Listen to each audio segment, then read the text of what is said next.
माझी नणंद सतत आमच्या घरी येत असायची. ती जेव्हा यायची तेव्हा तिचा नवराही तिच्यासोबत असायचा. एके दिवशी नणंदबाई सासूसोबत बाहेर हॉस्पिटलमध्ये गेल्या होत्या. तेव्हा अचानक मला माझ्या खोलीतून रडण्याचा आवाज येऊ लागला. खोलीत जाऊन पाहिलं तर तिथे नंदेचा नवरा अश्रू गाळत बसला होता. त्याला रडताना पाहून मी त्याच्याजवळ गेले. माझ्या लग्नाला काही दिवस झाले होते. तोच माझी नणंद आमच्या घरी आली. मला एकच नणंद होती. माझ्या लग्नानंतर नणंदबाई पहिल्यांदा घरी आल्या होत्या. मी त्यांच्या अगदी छान प्रकारे पाहुणचार केला. त्यांच्यासोबत त्यांचे पतीही आले होते. लग्नाच्या गडबडीत मी नणंदबाई व नंदोई एवढे लक्ष दिले नव्हतं. पण आता मी नणंदबाईंना जरा निरखून पाहिलं.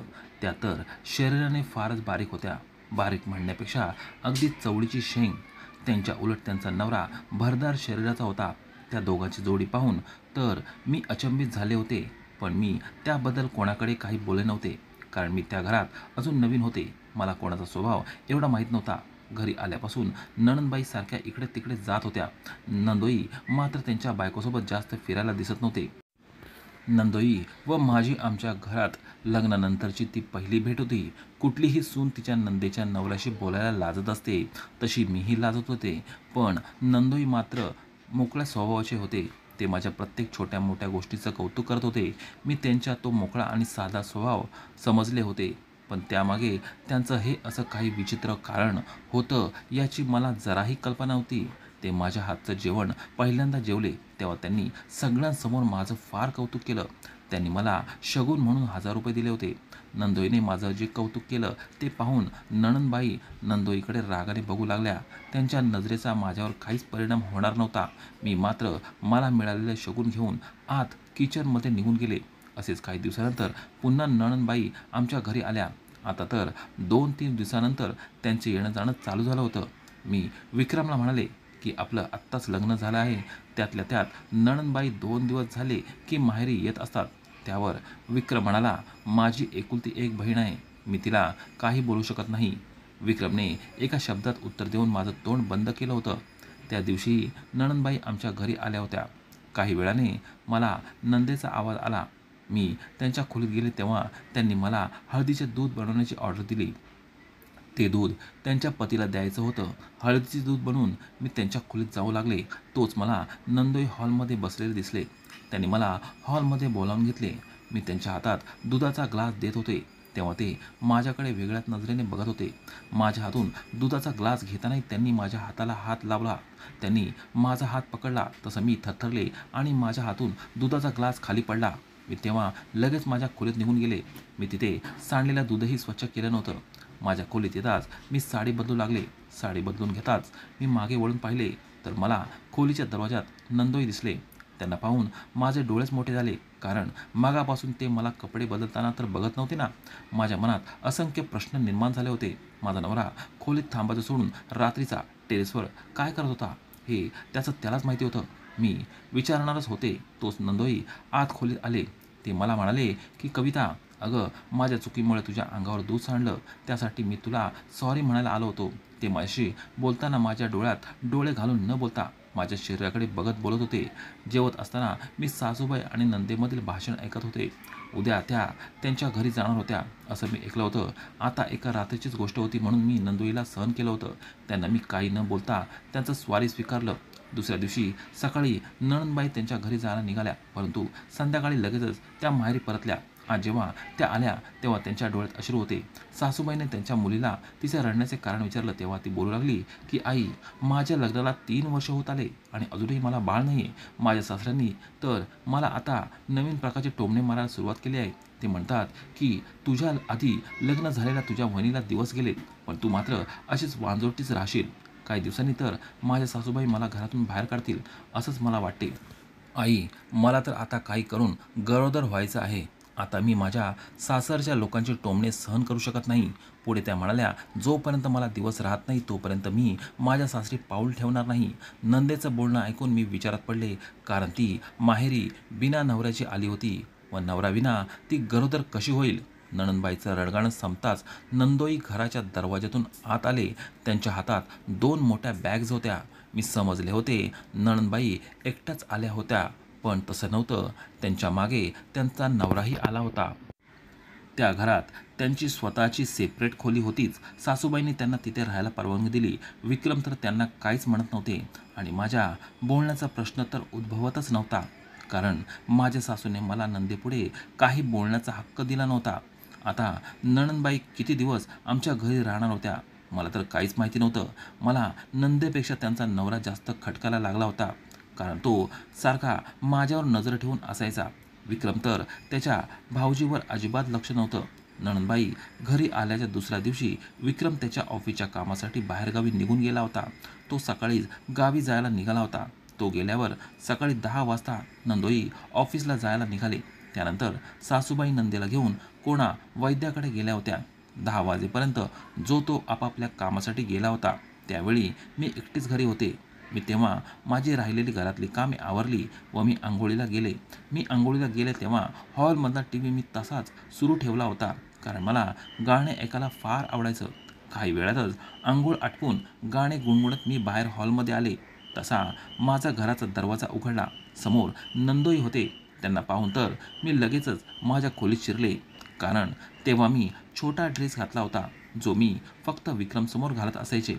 तेव्हा नंदोई माझ्या मागे धावत आले होते. त्यांनी मला दुसरे कपडे बदलण्यासाठी वेळ दिला नाही. ते म्हणाले, माझी एक महत्त्वाची फाईल सापडत नाहीये. मला अर्जंट ऑफिसला निघायचं आहे. मला तू ती फाईल शोधायला मदत कर. त्यांनी तर माझा हात पकडून मला माझ्या खोलीतून बाहेर खेचलं. त्यांच्यासमोर मी त्या छोट्या कपड्यातच होते. ते मला त्यांच्या खोलीत घेऊन गेले. तिथे त्यांनी मला काही फाईल्स काढून दिल्या. मी त्या फाईल्स चाळत होते, पण नंदोईनी कुठली फाईल हवी आहे ते मला सांगितलं नव्हतं. त्यांना कुठली फाईल हवी आहे हे विचारण्यासाठी जेव्हा मी माझी मान वर केली तेव्हा मी पाहिलं ते माझ्या पायाच्या नखापासून ते डोक्याच्या केसांपर्यंत मला अगदी निरखून बघत होते. त्यांची नजर मला लक्षात येताच मी त्यांना म्हटले, कदाचित मी तुमची फाईल शोधू शकत नाही, मला माफ करा. असं बोलून मी माझ्या खोलीत जाऊ लागले. मी तिथून निघाले तोच नंदोईच्या पायात पाय अडकून मी घसरले. त्यांनी मला पडता पडता वाचवलं होतं.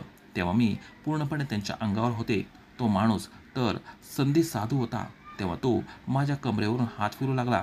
कशी तरी मी त्यांच्यापासून माझी सुटका केली व माझ्या खोलीत निघाले. काही वेळाने मला त्यांचा आवाज आला की कविता, मी ऑफिससाठी निघतोय. तो घराच्या बाहेर निघाल्यानंतर मी माझ्या खोलीतून बाहेर आले, तेही साडी नेसूनच. दुपारी घडलेला प्रकार मी कोणालाही सांगितला नव्हता, कारण कदाचित माझ्यावर कोणी विश्वास ठेवला नसता. असंच दुसऱ्या दिवशी नंदोईने सुट्टी घेतली होती. ते म्हणाले, माझं डोकं फार दुखतंय. आजही सासूबाई नंदेला उपचारासाठी बाहेर घेऊन गेल्या होत्या. आता दिवसभर नंदोईसोबत घरात मी एकटीच होते. त्या माणसाच्या नजरेत मला आधीपासूनच खोटं दिसत होतं. दुपारी नंदोई व मी सोबत जेवायला बसलो होतो. जेवत असताना ते माझ्याशी चांगलेच गप्पा मारत बसले होते. ते म्हणाले, कविता, मला तुझ्यासारखी बायको हवी होती, अगदी भरदार. पण माझ्या पदरी तुझी बारीक नणंद पडली. ती शरीराने फारच बारीक आहे. तिचा हात तरी पकडला तरी लगेचच तिचा हात दुखतो. तिच्या बारीक शरीरामुळे आमच्या वैवाहिक जीवनात फारच अडथळे येत आहेत. गेल्या 3 वर्षापासून आम्हाला मूल होत नाही आणि त्यातल्या त्यात माझी बायको मलाही खुश ठेवू शकत नाही.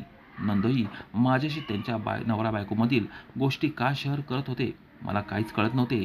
मला वाटलं मूल होत नसल्यामुळे खरंच ते नाराज असतील, म्हणून मी त्यांचं बोलणं ऐकत होते. त्या दिवशी सकाळची संध्याकाळ झाली तरी सासूबाई आणि नणंदबाई घरी आल्या नव्हत्या. दररोजप्रमाणे मी संध्याकाळचा स्वयंपाक करायला लागले. मी किचनमध्ये स्वयंपाक करत होते, तोच माझा मोबाईल वाजला. मोबाईल घेण्यासाठी मी हॉलमध्ये आले. माझ्या मोबाईलवर विक्रमचा फोन होता. त्याचा फोन उचलण्याआधीच तो बंद झाला. फोनची रिंग बंद होताच मला दुसरा कोणाला जरी आवाज येऊ लागला, मी त्या आवाजाच्या दिशेने गेले तर तो आवाज माझ्या खोलीतून येत होता. मी माझ्या खोलीत पाहिले तर माझ्या खोलीत नंदोई बेडवर फुसफुसत बसले होते. त्यांना पाहून मी खोलीत शिरले. मी त्यांना म्हटले, तुम्ही असं माझ्या खोलीत काय करत आहात? तेव्हा ते माझ्या प्रश्नाचे उत्तर न देता दुसरं काहीतरी बोलू लागले. ते म्हणाले, कविता, मी फारच दुःखात आहे. माझ्या दुःखी असण्याचं कारण फक्त आणि फक्त माझी बायको आहे. ती मला कुठलंही सुख देऊ शकत नाही. तिच्या बारीक शरीरामुळे मी तर फारच त्रासलो आहे. बोलता बोलता ते माझ्या हातावरून हात फिरू लागले. ते म्हणाले, विक्रमने तर नशीबच काढले जे त्याला तुझ्यासारखी भरदार बायको मिळाली. खरंच तू फार सुंदर आहेस आणि एखाद्या पुरुषाला हवी अगदी तशीच तू आहेस. ते माझ्याशी नको त्या भाषेत बोलू लागले होते. मी त्यांना म्हटले, नंदोई, तुम्ही काय बोलत आहात? जरा नीट लक्ष देऊन बोला. मी तुमच्या बायकोची वहिनी आहे. तुम्ही माझ्यासोबत अशा या गोष्टी बोलू शकत नाही. मी त्यांच्याशी बोलत होते तोच घराची बेल वाजली. बेल वाजल्यामुळे मी लगेच माझ्या खोलीतून बाहेर आले. रात्रीच्या 8 वाजता सासूबाई व नणंद घरी आल्या होत्या. आता त्यांच्या नवऱ्याला माझ्या खोलीतून बाहेर पडताना पाहिलं तर त्या त्यांच्या नवऱ्याची नजर लगेचच समजतील असे मी समजले होते. पण नंदई तर 2 पावले पुढे होते. त्यांनी अगदी क्षणातच माझ्या खोलीतून पळ काढला होता. नणंदबाई अगदी फटकळ होत्या. त्यांनी माझ्या बोलण्यावर विश्वास ठेवला नसता म्हणून मी त्यांना काही न सांगता सगळं काही विक्रमला सांगायचं ठरवलं. आता विक्रम घरी येतोय तीच वाट मी बघत होते. मी विक्रमला फोन करायचं विसरले होते.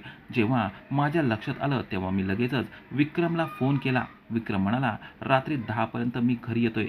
विक्रम घरी येतोय हे ऐकून मला तर फार आनंद झाला होता, कारण तो येताच मी त्याला त्याच्या जिजूंची सगळी हरकत सांगणार होते. रात्री 9 पर्यंत घरातील सगळ्यांचे जेवण झाले होते. मी मात्र जेवायचे राहिले होते, कारण विक्रम अजून घरी यायचा होता. त्याने सांगितल्याप्रमाणे 10 वाजता तो घरी आला. तो हातपाय धुवून आला तसा मी आम्हा दोघांचे ताट वाढून घेतले. जेवण लगेच करून मीही त्यांच्यासोबत आमच्या खोलीत आले. मी विक्रमना त्यांचा प्रवास कसा झाला याबद्दल विचारले. त्याने त्याच्या प्रवासाबद्दल उत्तर तर मला योग्य दिलं होतं, पण मी त्यांना अजून काही सांगायला गेले तोच त्यांनी अंगावर पांघरून घेतले. ते लगेच झोपल्यामुळे मी त्यांना काही सांगू शकले नव्हते. दुसऱ्या दिवशी विक्रम संध्याकाळी ऑफिसमधून लवकर घरी आला होता.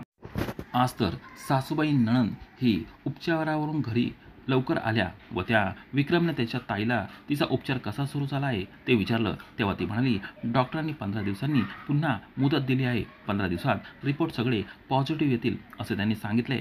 बोलता बोलता नणंदबाईंनी विक्रमला त्याच्या औषधी घेण्यासाठी बाहेरगावी जायचं आहे असं सांगितलं. त्याच्या बहिणीसाठी दुसऱ्या शहरात जायला तयार झाला होता. तो कालच 2 दिवसाच्या प्रवासातून घरी परतला होता.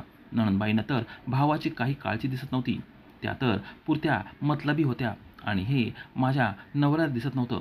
त्या दिवशी रात्री अचानक माझी तब्येत बिघडली. मला फार बेचैन वाटत होतं. मी विक्रमला म्हटले, मला बरं वाटत नाहीये, निदान तोपर्यंत तरी तू माझ्यासोबत घरी थांब. विक्रम म्हणाला, तुझं आजारपण नॉर्मल आहे, पण ताईचे उपचार आता फार महत्त्वाचे आहेत. मला तिच्यासाठी दुसऱ्या शहरात औषधे घ्यायला जाणार फार गरजेचं आहे. यावेळी तुझं तू बघून घे. काही दिवस आराम कर, तुला बरं वाटेल असं म्हणून विक्रम पाठमोरा होऊन झोपी गेला आणि दुसऱ्या दिवशी तो सकाळीच दुसऱ्या शहरात जायला निघाला होता. तो गेल्यानंतर नणंदबाई सासूबाई रोजप्रमाणे उपचारासाठी निघाल्या होत्या. त्यांच्याबरोबरच नंदईसुद्धा ऑफिससाठी निघाले होते. त्या घरात माझी कोणाला पडली नव्हती असं दिसत होतं. सकाळपासून सगळ्यांना नाश्ता पाणी करून मी पुरती थकले होते. मला अगदी मरगळायला लागले होते. तेव्हा घरात कोणीही नसताना मला गरगरायला लागलं. किचनमध्येच मी चक्कर येऊन खाली पडले. त्यानंतर काही वेळाने माझा डोळा उघडला तेव्हा मी माझ्या खोलीत होते. माझ्या पायाजवळ नंदोई बसून होते. त्यांना पाहून मी लगेचच जागची उठून बसले. मी त्यांना म्हटले, तुम्ही इथे कसे? तेव्हा ते म्हणाले की कविता, तू मला चुकीचं समजू नकोस. सकाळपासून मी तुझा चेहरा बघतोय.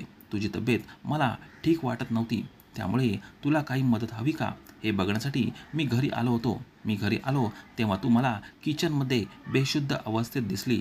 तू बेशुद्ध होताच मी डॉक्टरांना बोलावलं होतं.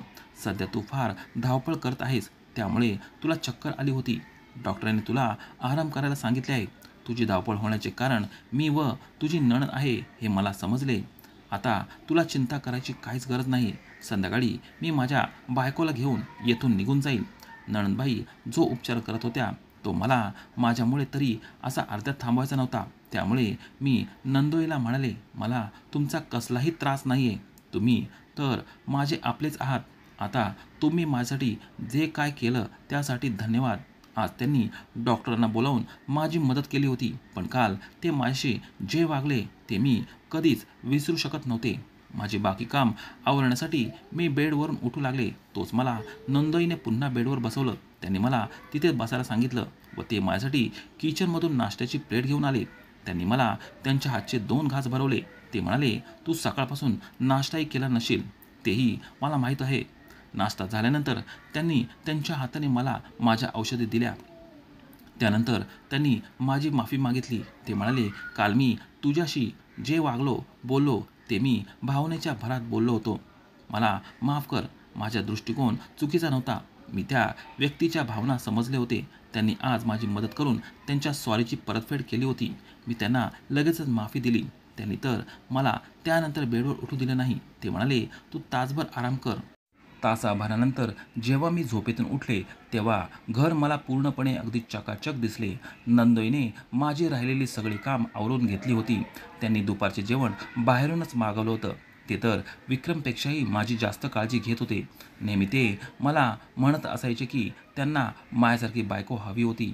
आता त्यांची काळजी व त्यांचा प्रेमळ स्वभाव पाहून मलाही असं म्हणावंसं वाटत होतं की मलाही त्यांच्यासारखा नवरा हवा होता. पण माझ्या भावना मी त्यांच्यासमोर व्यक्त करत नव्हते. पुढचे 2 दिवस नंदोईने माझी काळजी घेतली होती. त्यांना बरं वाटत नाही सांगून त्यांनी त्यांच्या ऑफिसमधून सुट्टी घेतली होती. पण सासूबाई व नणंदबाई घराबाहेर जाताच ते मला घरात कामाला मदत करत असायचे. त्या 2 दिवसात आमच्या दोघांची छान मैत्री झाली होती. त्या दिवशी रात्री मी माझ्या खोलीत जाण्याऐवजी नणंदबाईच्या खोलीत जाऊ लागले. कदाचित दिवसा मी त्यांच्या खोलीत जाऊन नंदोईसोबत गप्पा मारायचे म्हणून माझी पावलं त्यांच्या खोलीकडे वळली होती. मी त्यांच्या खोलीजवळ गेले तसे मला आतून त्या दोघांचा भांडणाचा आवाज येऊ लागला आणि त्यांचा वादाचं कारण होतं नणंदबाईचं बारीक शरीर. आता हळूहळू मला नंदोईचा त्रास लक्षात येत होता. त्या रात्री विक्रम घरी आला नव्हता. कदाचित तो घरी लवकर येणारही नव्हता, कारण त्याची ऑफिसच्या मित्रासोबत पार्टी होती. त्याची वाट पाहत मी खोलीत बसून मला तहान लागली होती. त्यामुळे पाणी पिण्यासाठी मी किचनमध्ये जाऊ लागले. मी तेव्हा नाईट सूटवर होते. मी पाणी घ्यायला किचनमध्ये जात होते तेव्हा ही माझी नजर हॉलमध्ये बसलेल्या नंदोईवर गेली होती. आत्ताच त्यांचे नवरा बायको बरोबर वाद झाले होते. त्यांच्यासोबत गप्पा करण्यासाठी ती वेळ मला योग्य वाटली नव्हती म्हणून मी पाणी पिऊन लगेचच माझ्या खोलीत गेले. मी खोलीत जाण्यात काही मिनिटातच नंदोईने माझ्या खोलीचा दरवाजा ठोठावला. ते माझ्या खोलीत आले. येताच म्हणाले, कविता, माझं मन लागत नाही आहे म्हणून मी तुझ्याशी गप्पा मारायला आलो आहे. त्यांचं मन का लागत नव्हतं हे मला चांगलंच ठाऊक होतं. त्यांनी बोलता बोलताच माझा हात त्यांच्या हातात घेतला व ते म्हणाले, कविता, वाईट वाटून घेऊ नकोस, पण विक्रम तुला बायकोचा सन्मान अजिबात देत नाही. एवढ्या दिवसात या घरात राहून मला हे तर दिसले, पण मी तुझ्यावर खरोखर प्रेम करू लागलोय. मला सारखं तुझ्यासोबत गप्पा गोष्टी करावंसं वाटतं. तुझ्यासोबत वेळ घालवावासा वाटतो. नंदोईला काय म्हणायचं होतं हे मला समजलं होतं. विक्रमबद्दल ते जे काही बोलत होते ते सगळं खरं होतं. तेव्हाही हळूहळू ते माझ्याजवळ येऊ लागले. त्यांनी माझ्या हातात हात घेतला होता. ते म्हणाले, आजची रात्र तू विक्रमला विसरून जा. मी तर माझ्या बायकोला विसरलो आहे. तुला बघितल्यापासून मी तुझ्या आतच रमून गेलो. असं म्हणून त्याने मला मिठी मारली. तेव्हा मीही सर्व काही विसरून त्याच्या मिठीत गेले होते. आमच्यात पुढे अजून काही होणार तोच खोलीचा दरवाजा उघडला. समोर सासूबाई, नणंद आणि विक्रम होते. त्या तिघांना पाहून माझ्यापेक्षा नंदोई जास्त आश्चर्यचकित झाले होते. त्यांच्या बायकोसमोर सगळा काही दोष त्यांनी माझ्यावर ढकलला. ते म्हणाले, कविताने मला वारंवार तिच्याजवळ येण्याची ऑफर केली होती. आता मी तर माणूस आहे. माणसाचा पाय घसरायला वेळ लागत नाही. तेव्हा सगळ्यांसमोर मी त्या नालायकाच्या कानाखाली वाजवली. ते पाहून नणंद अगदी थक्क झाली होती. ती मला काही बोलणार तोच मी तिची व तिच्या नवऱ्याची रेकॉर्डिंग सगळ्यांसमोर सुरू केली. आता काही वेळापूर्वी त्या दोघांमध्ये बोलणं मी ऐकलं होतं. ते रेकॉर्ड करून मी सगळ्यांना ऐकू लागले. नणंद मॅडम एवढी स्वार्थी होती की ती माहेरून कधी काय घेऊन जाता येईल का हेच बघत असायची आणि हे सगळं काही माझ्या लक्षात आलं होतं. पण ते विक्रम आणि सासूबाईंना दिसत नव्हतं. आताही नंदेने सासूबाईंना इमोशनल करून तिला बाळ होत नाही असं सांगून जी प्रॉपर्टी विक्रमची होती ती तिने स्वतःच्या नावावर करून पाहिली होती. सासूबाईंनी मला ते पेपर दिले ज्यावर मला विक्रमची सही घ्यायची होती. ते पाहून मी सगळं समजले होते. मीही शिकलेली होते हे त्या विसरल्या होत्या. विक्रमला व सासूबाईंना त्यांच्या मुलीच्या आणि जावयाचा तो सगळा खोटारडेपणा मला दाखवून द्यायचा होता आणि त्यासाठीच मी नंदोईसोबत गोड बोलत होते. आताही विक्रमला त्याची पार्टी सोडून मीच घरी बोलावलं होतं जेणेकरून त्याला त्याच्या बहिणीचा व जिजूचा खरा चेहरा दिसावा. नणंदबाई त्यांच्या स्वार्थात एवढ्या गुंग झाल्या होत्या की त्यांचा नवरा कोणा दुसऱ्या बाईवर डोळे टाकतो हे बघायलाही त्यांच्याकडे वेळ नव्हता. त्या दिवशीपासून नणंदबाईंनी माहेरचा रस्ता बंद केला. त्या त्यांच्या भावाला आणि आईला दोघांनाही फसवत होत्या. माहेरी प्रत्येक सण वाऱ्याला मुलीचं कौतुक केलं जातं, तिचे लाड पुरवले जाते. पण काही मुली तरीही माहेरून नेहमी काही ना काही घेऊन जात असतात. जी मुलगी आपल्या माहेरच्या आईवडिलांच्या पैशांवर डोळा ठेवत असते ती फक्त आणि फक्त एक स्वार्थी मुलगी आणि स्वार्थी बहीणच असते. तिला तिच्या रक्ताच्या नात्याची काहीच घेणं देणं नसतं. आजकाल बऱ्याच ठिकाणी ही परिस्थिती बघायला मिळते. माणसाला माणसापेक्षा पैसा जास्त महत्त्वाचा झाला आहे. पण अति तिथे माती होत असते, हे कुठल्याही विवाहित मुलींनी विसरू नये.